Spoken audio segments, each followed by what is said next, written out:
Salut à toutes et à tous et bienvenue dans cette vidéo hebdomadaire où l'on va décrypter, comme tous les dimanches, l'actualité des marchés. Alors on commence par l'euro USD, il n'y a pas grand chose à dire, l'euro USD il se maintient. Ensuite les bons au trésor, ils sont en légère baisse, donc c'est plutôt une bonne nouvelle. Donc je ne développerai pas plus là-dessus parce qu'il n'y a pas eu d'énormes mouvements. Concernant les marchés américains, on peut voir qu'il y a eu une énorme volatilité jeudi quand l'IPC a été annoncé. C'est un IPC qui était plus fort que prévu. L'IPC, c'est l'indice des prix à la consommation. En gros, voilà, ça va mesurer l'inflation.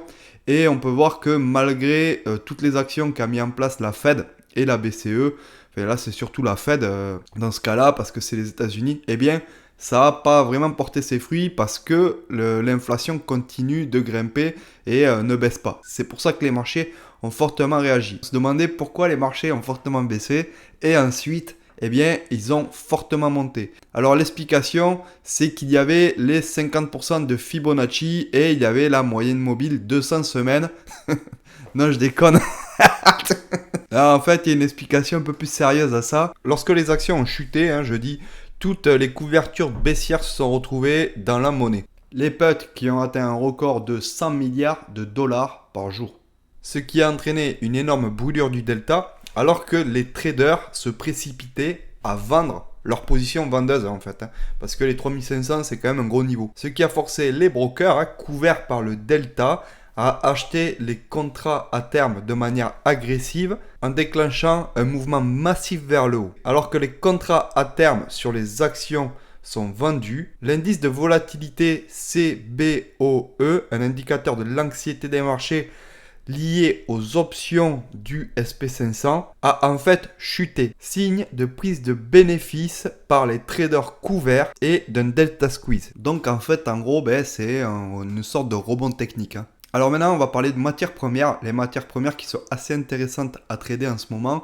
Je vais parler du blé pour commencer. Et on peut voir que l'ambassadeur de Russie auprès de l'ONU a déclaré qu'il avait remis mercredi une lettre au secrétaire général de l'ONU avec une liste de préoccupations concernant l'accord sur les céréales qui pourrait décider de ne pas renouveler. Alors pour simplifier, cet accord c'est quoi? C'est la vente de céréales entre la Russie et l'Europe et les États-Unis, la vente du blé ukrainien qui passe par la mer Noire. La mer Noire qui est contrôlée par la Russie. Et je vous rappelle, l'Ukraine qui est quand même le grenier de l'Europe. La Russie qui demande juste que l'accord soit favorable aux deux parties. Parce que pour l'instant, cet accord avantage plutôt l'Occident, l'Europe. Parce que nous, on a besoin de blé et du coup, on est obligé d'en acheter. Donc, on signe un accord, on négocie avec la Russie, mais de l'autre côté, tous les produits agricoles que vend la Russie et les engrais, ils ne peuvent pas les vendre parce que ça ne nous intéresse pas tellement, alors que vraiment, on en a besoin. Enfin bref, c'est assez compliqué. En gros, les Russes, ils veulent pouvoir vendre leurs engrais et leurs produits agricoles sur le marché international et en échange, ils nous filent du blé. Il y a aussi un rapport américain qui a mis en lumière que les exportations de blé était au plus bas depuis 1971. Ça, c'est assez préoccupant parce que d'un côté, on a la Russie qui est en train de nous dire si vous maintenez vos sanctions sur les produits agricoles, vous n'aurez plus de blé. Et de l'autre côté, les États-Unis qui nous disent nous, on ne peut pas vous fournir de blé parce que nos exportations sont au plus bas depuis 1971. Donc voilà, on va préférer garder quand même le blé pour nous pour nourrir notre population. En fait, l'Europe, on est vraiment au milieu d'un conflit Russie-États-Unis. Donc voilà, au niveau du Nord Stream 1 et 2, où ça en est.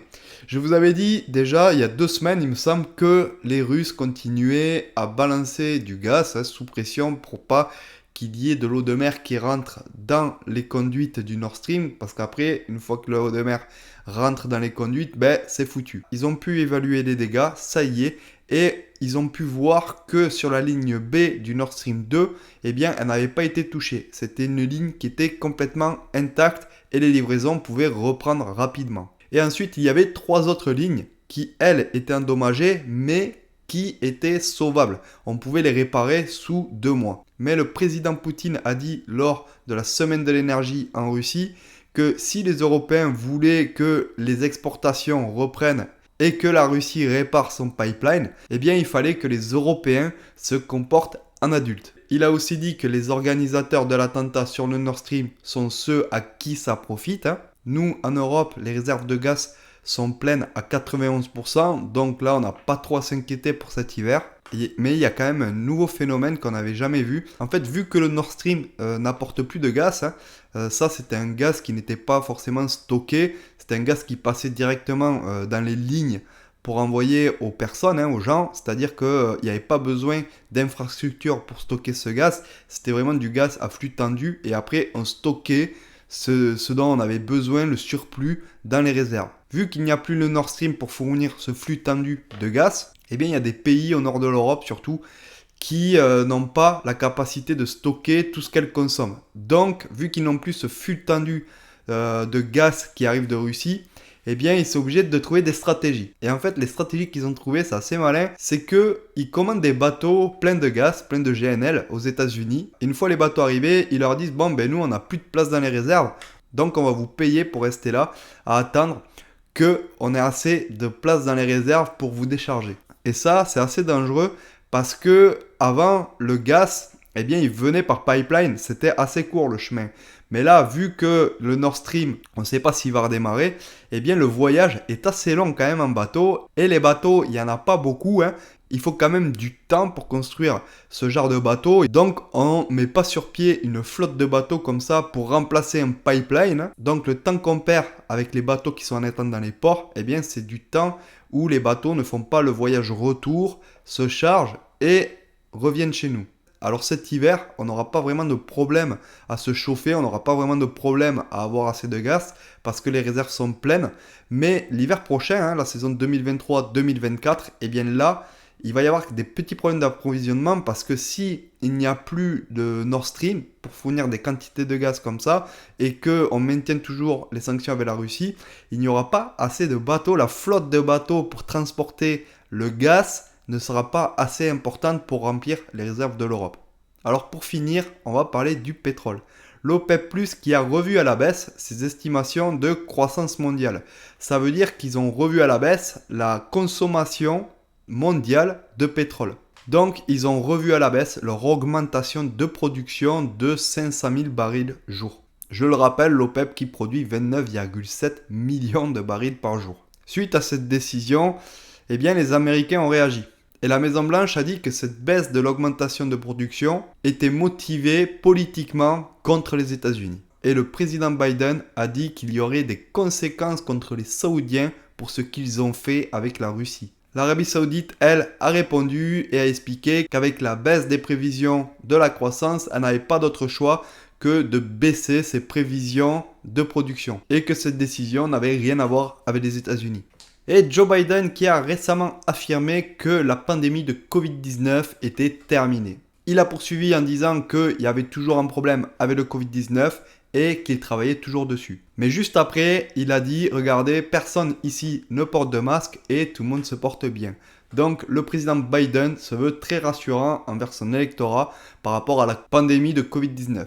Mais il ne faut pas oublier non plus que les élections demi-mandat aux États-Unis se déroulent le 8 novembre. Comme vous avez peut-être dû voir, DM Trading s'est mis à Instagram et à TikTok. Donc n'hésitez pas à aller nous voir sur ces plateformes. On ne poste pas exactement le même contenu sur ces plateformes que sur YouTube.